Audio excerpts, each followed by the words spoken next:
Hey there, this is Morgan Fleur-de-Lis, the champion of freedom. Thank you for watching this video. We're in part 3 of our series on metaphors and using metaphors in your presentations to help someone understand your products, your services, to help persuade them and to create more sales within your business, help your team grow. All right? Now we got some cool stuff behind me, but I want to get into something real quick before we touch on this. And why metaphors? Why should you be using metaphors? What type of situation would come up when a metaphor would even be necessary?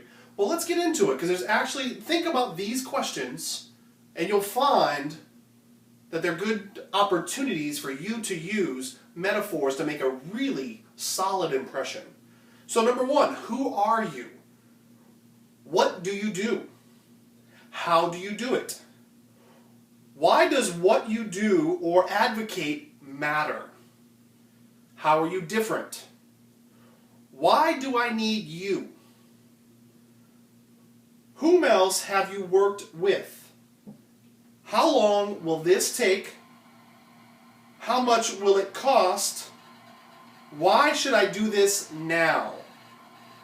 Those types of questions are frequently some of the most difficult questions that someone will get when considering your products, your services, your business, or anything of that nature, and that's a perfect opportunity to actually use metaphors, use vivid imagery and visual language to convey your message to them so that way they understand better how they can do business with you. All right, so let's move forward about something that's really important to understand with metaphors. And that is the concept is that there's two different parts of the brain, and we're going to call it Joe left brain and Robin right brain, which is the terms that is used in the book Metaphorically Selling, and you should go pick it up. It's a wonderful book. She did a great job. All right.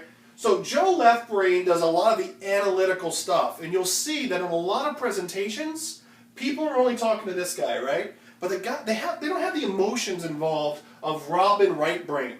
And you've heard the expression before that facts tell, stories sell. You have to engage Robin right brain or she just checks out, right? And your conversions will be so much lower because this part of the brain, people buy on emotions. And so if the emotional part of the brain is not activated, not involved in the process, doesn't understand what's going on, then it all comes down to just logic, and people are not moved by logic.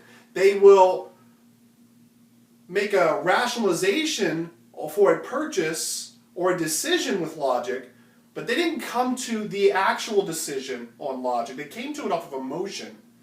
It's the right brain that justifies the emotions, right? So it's important. So here's some examples of how to build your presentations and how to use metaphorical language to get Robin right brain involved more often. And so to understand how to get her more involved, you have to know the distinctions between the two different sides of the brain. So Joe left brain here, that part of the brain handles language, logic, categories, linear thinking, numbers, details, and analysis, right? Now a lot of us are real guilty. We like to talk to Joe left brain as often as possible. And some of us naturally communicate to Joe left brain all the time, right? And some folks actually always talk to Robin right brain, which is pretty fantastic, but then when they have to make the transition to help Joe left brain understand, you have to have a balance. And so that's why it's important to understand the distinctions here. So with Robin right brain, she's in charge of emotion, images, patterns, creative thinking, music, rhythm, and synthesis, right? So this is why metaphors are important, because it talks in a visual language that Robin can comprehend. That part of the brain can be activated. And as we get further into training, this is important when talking about details and numbers and very specific things. And the right brain's totally figuring it out, but the left brain's totally clueless because they just work so much differently. So this was a video that was focused on that, focused on those questions. And as we move forward, I want you guys to understand something real quick here, is that, let me get to it. All right, this is important right here. So our brains are actually wired for the visual, right? It's hardwired into our brains. It goes back thousands of years, fight or flight, survival, protecting the family, protecting the tribe. Our brains are wired for visual, to find food, protect children, all these things. It's wired for visual. And we'll actually remember about 20% of what we hear, and we'll remember about 80% of what we hear and see.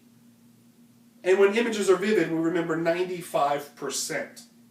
Right? So that's some of the studies they've been doing on trying to calculate, people's memories and how they retain stuff and why they retain it, right? So, that's the lesson there for salespeople. And she says quite clearly here is your greatest selling impact, you'll have a greater selling impact when you use words that create images in the listener's mind. So using visual language is what we're talking about here. So that's what we need to do. We need to make the associations. We need to help them get to where they need to be. So our next section is we're actually going to go through specifically the 4-step metaphor workout, and we're going to walk you through each step to create your own metaphors for your business. All right? So my name is Morgan Fleur-de-Lis. Thank you for watching this shorter video here as we move forward and get into the 4 specific workout exercises to help build your own metaphors. All right? Morgan Fleur-de-Lis, thank you so much. I'll see you in the next video. Take care.